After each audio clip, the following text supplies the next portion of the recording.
है आप सभी दोस्तों का इस न्यूज रीडिंग सेशन में। तो चलिए दोस्तों, इस न्यूज आर्टिकल को पढ़ने से पहले इसके कुछ इंपॉर्टेंट वर्ड्स को डिस्कस कर लेते हैं। तो एक वर्ड है बोस्ट। बोस्ट का मतलब होता है फेंकना, मतलब बड़ी बड़ी बातें करना, डिंग हाँकना, सीखी बघारना।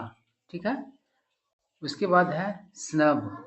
स्नब का मतलब होता है देखकर नज़रअंदाज करना, मतलब आप किसी से मिले और उसको अनदेखा कर दे तो उसे स्नब करना कहा जाएगा। उसके बाद है क्रेव। क्रेव का मतलब होता है लालसा रखना, लालायित होना। ठीक है। उसके बाद है बैक बाइट। बैक बाइट का मतलब होता है चुगलखोरी करना। उसके बाद है डिस्परेज। इसका मतलब होता है नीचा दिखाना। अगला वर्ड है रैम्पैंट। इसका मतलब होता है बेलगाम, अनियंत्रित। उसके बाद है साइलेंस। साइलेंस का मतलब होता है चुप करना, खामोश करना। और साइलेंस मतलब चुप्पी भी होता है, खामोशी भी होता है। मतलब नाउन और वर्ब दोनों तरीके से यूज होता है इस वर्ड का। उसके बाद है एनिमेटेड। एनिमेटेड मतलब होता है रुचि और ऊर्जा से भरा, मतलब इंटरेस्ट और एनर्जी से भरा। ठीक है ना। जैसे कोई बातचीत हो रहा है, डिस्कशन हो रहा है, वो एनिमेटेड कहलाएगा। और उसमें पूरा इंटरेस्ट हो भरा हुआ, और उसमें क्या हो, एक एनर्जी भरा हुआ हो। ठीक है ना। और एनिमेटेड मतलब कि मूवी वगैरह भी बनाया जाता है, उसमें देखते हैं कि पेड़ पौधा सबको भी इस तरीके से मतलब कि दिखाया जाता है जैसे वह चल रहा हो। ठीक है ना। तो इमेज वगैरह को अ, मतलब कि दिखाया जाता है, उसके मूवमेंट को दिखाया जाता है, तो वह एनिमेटेड होता है। उसके बाद है इंसाइसिव। इंसाइसिव का मतलब होता है अस्पष्ट, मतलब कि सोच और अच्छी समझ वाला, है ना। जैसे कोई इंसाइसिव डिसीजन लिया तो समझो कि उसका एकदम स्पष्ट क्या है, सोच है उस चीज़ को लेकर के, और अच्छा अंडरस्टैंडिंग हो उसका। ठीक है ना। उसके बाद हो गया रिजॉर्ट टू। रिजॉर्ट टू का मतलब होता है का सहारा लेना। ठीक है ना।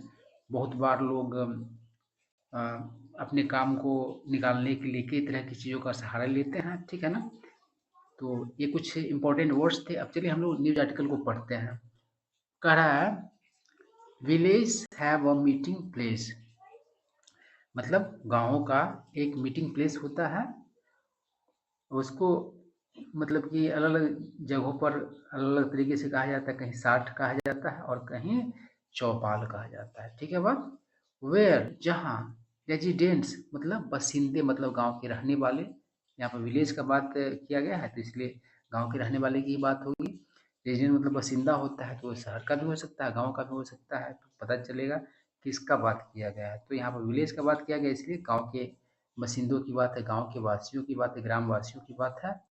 सिट टुगेदर मतलब एक साथ बैठते हैं एंड एक्सप्रेस देयर व्यूज, और अपना राय व्यक्त करते हैं ऑन एवरीथिंग अंडर द सन, मतलब धूप के नीचे हर चीज को क्या करते हैं, डिस्कस करते हैं, उस पर अपना राय व्यक्त करते हैं। ठीक है बात। करा द ईयर वॉज 1965, मतलब कि वर्ष जो था 1965 था। I was in class 10th, मैं क्लास 10th में था।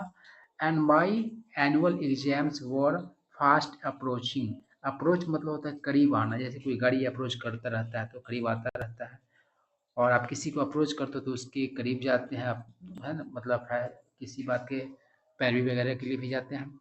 तो कह रहा है कि मेरा जो एग्ज़ाम जो था 10th का, वह क्या हो रहा था, वार्षिक एग्ज़ाम तेज़ी से करीब आ रहा था। इग्नोरिंग, इग्नोर मतलब होता है अनदेखा करना, अनसुना करना। माई फादर्स एडवाइस, तो मैं अपने फादर के सलाह को अनसुना करते हुए about giving undivided attention. Undivided मतलब पूरा, मतलब जो बटा हुआ नहीं हो। तो कह रहा है कि मेरे फादर का एडवाइस था, सलाह था देने का, मतलब पूरा ध्यान, टू माई स्टडीज मतलब अपने पढ़ाई पर, उस चीज़ को अनदेखा करके। आई वुड लिसन, तो मैं सुना करता था, डेली मतलब हर रोज। To the villagers engrossing debates यानी कि ग्रामवासियों का जो इनग्रॉसिंग बहस होता था उसको, इनग्रॉसिंग का मतलब होगा दिलचस्प, ठीक है। कह रहा है वंस, एक बार, an animated discussion continued for almost a week, एक बार एक मतलब कि ऊर्जा और जोश से भरा डिस्कशन जो है जारी रहा करीब करीब एक सप्ताह। आई वॉन्डर्ड, वॉन्डर मतलब होता है आश्चर्य में पड़ना, आश्चर्य व्यक्त करना, सोचना विचारना, है ना। और वर्ड होता है वांडर, अगर ओ के जगह पर ए दे दिया तो वांडर हो जाएगा, वांडर मतलब भटकना हो जाता है। तो मैं सोचता विचारता रहा, मैं आश्चर्य किया, हाउ मतलब कैसे, सम विलेजर्स मतलब कुछ ग्रामवासी, हुम मतलब जिसे, वी रिगार्डेड एज मतलब हम लोग रिगार्ड मतलब समझते थे, मानते थे, अनएजुकेटेड अशिक्षित, एंड अनइन्फॉर्म मतलब कि बेखबर, केम अप विथ, देखिए कम अप विथ का मतलब होता है कोई पैसा जुटाना या कोई जवाब मतलब जुटाना, या फिर जवाब पेश करना, या फिर कोई अमाउंट को पेश करना, तो जुटाना और पेश करना दोनों के लिए यूज होता है। तो कहा है कि तो जिन्हें हम लोग मतलब कि अशिक्षित मानते थे और बेखबर मानते थे, मतलब उन लोगों को कुछ पता नहीं है, वो लोग किस तरीके से मतलब कि पेश किए इंसाइसिव ऑब्जर्वेशंस, ऑब्जर्वेशन का अर्थ यहाँ पर है टिप्पणी, कमेंट, इस तरीके से मतलब कि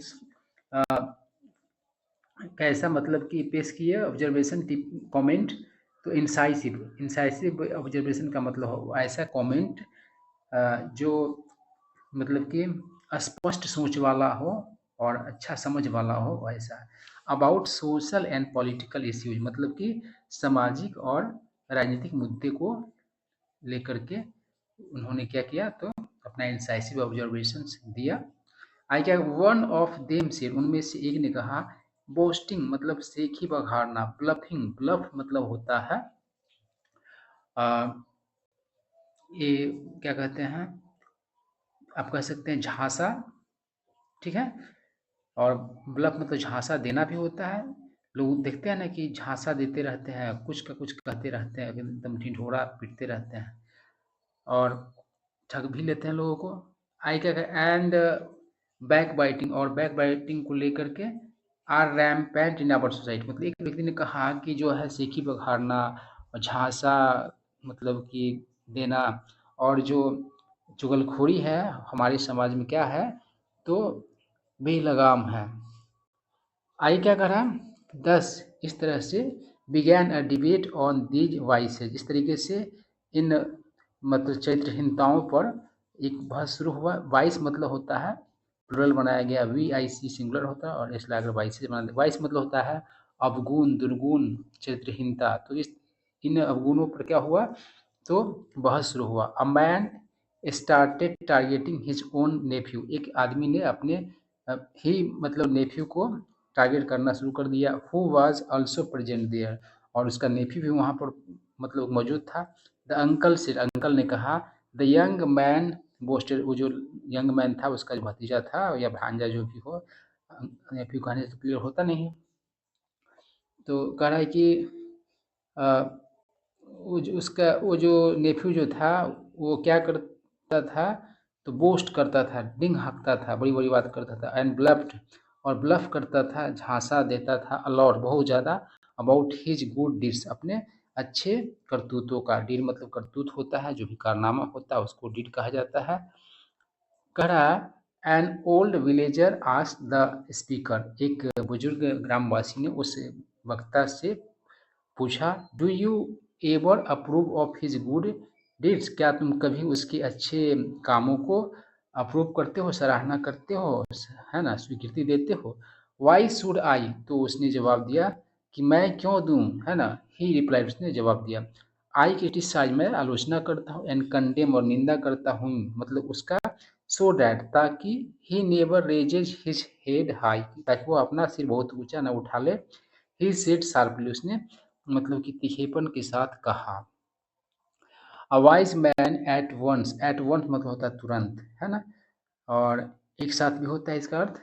तो कह रहा है कि एक बुद्धिमान आदमी ने क्या किया, तो तुरंत अंडरस्टूड मतलब समझ गया, the cause of the nephews boasting and bluffing, मतलब उस कि उसके भांजा भतीजा जो नेफ्यू का जो मतलब कि सीखी बुखारने का काम था और झांसा देने का जो काम था उसका कारण समझ गया।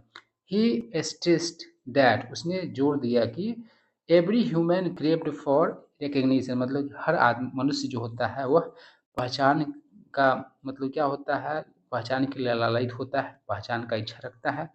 When a person was snub, जब किसी व्यक्ति को स्नब किया जाता है मतलब कि उसको देख करके अनदेखा किया जाता है और डिस्परेज या फिर नीचा दिखाया जाता है, he often resorted to bluster, तो क्या करता है, ब्लस्टर का सहारा लेता है। ब्लस्टर मतलब होता है अग्रेसिव होकर के, मतलब कि बोलना या किसी भी फीलिंग को शो करना।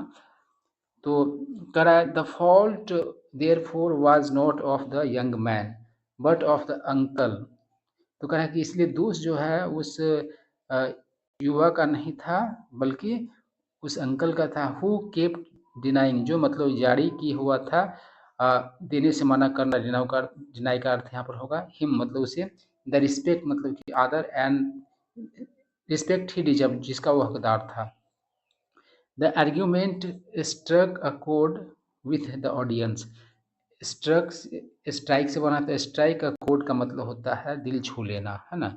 तो वो जो बहस जो था दिल छू लिया किसका, तो ऑडियंस का।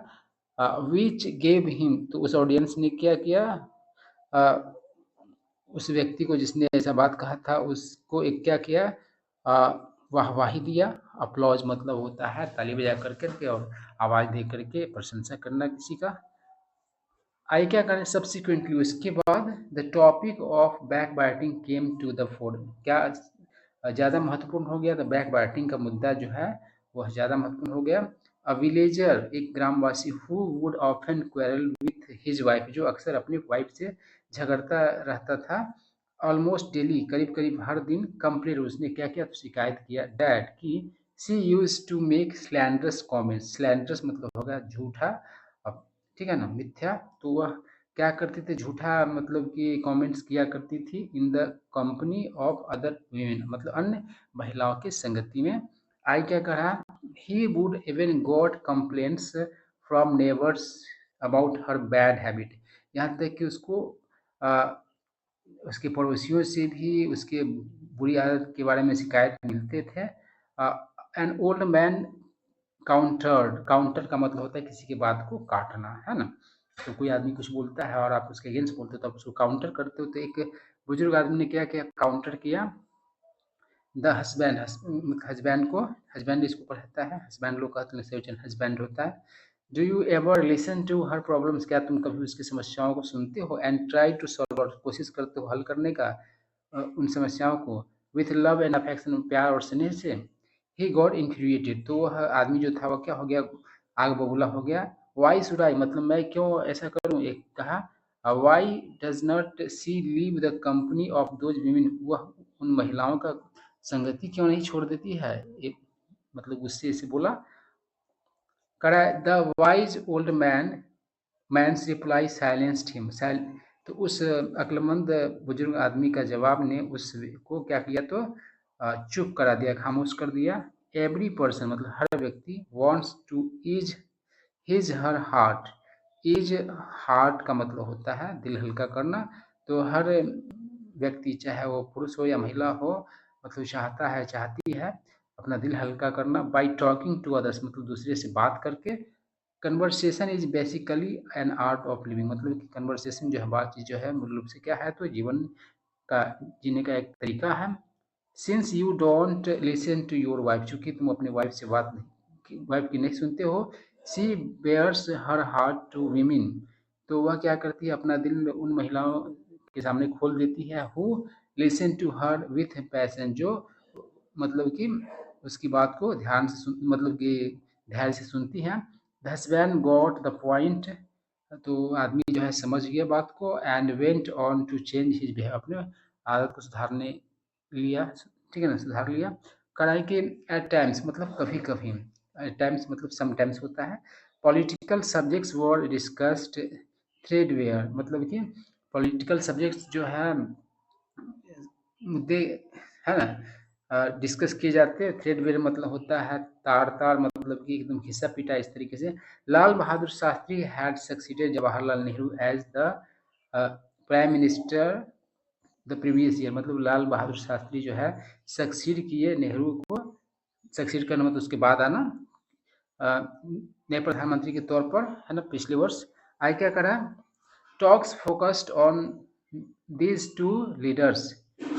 तो इन जो टॉक जो था, वार्तालाप जो था, कन्वर्सेशन जो था, इन दो नेताओं पर जो फोकस था, हेल्प मी, मतलब मेरा मदद किया, as well as my friends, मेरे साथ ही साथ मेरे दोस्तों को, prepare for our English exam, हमारे इंग्लिश एग्जाम के लिए तैयारी करने के लिए। We were asked to write essays on Nehru and Shastri, तो हम लोगों को कहा गया ऐसे लिखने के लिए नेहरू और शास्त्री पर। एंड मोस्ट ऑफ अस, और हम में से अधिकांश ने, did justice to the distinguish duo, duo मतलब दो का समूह, और डिस्टिंग्विश मतलब कि अनकॉमन, है ना, जो कॉमन नहीं है, तो ये डिस्टिंग्विश्ड जो मतलब कि दो का समूह था, मतलब शास्त्री और नेहरू की बात की है, उनके साथ उन्होंने जस्टिस के मतलब कि उन लोग के बारे में अच्छा से लिखा, यही यहाँ पर सेंस होगा।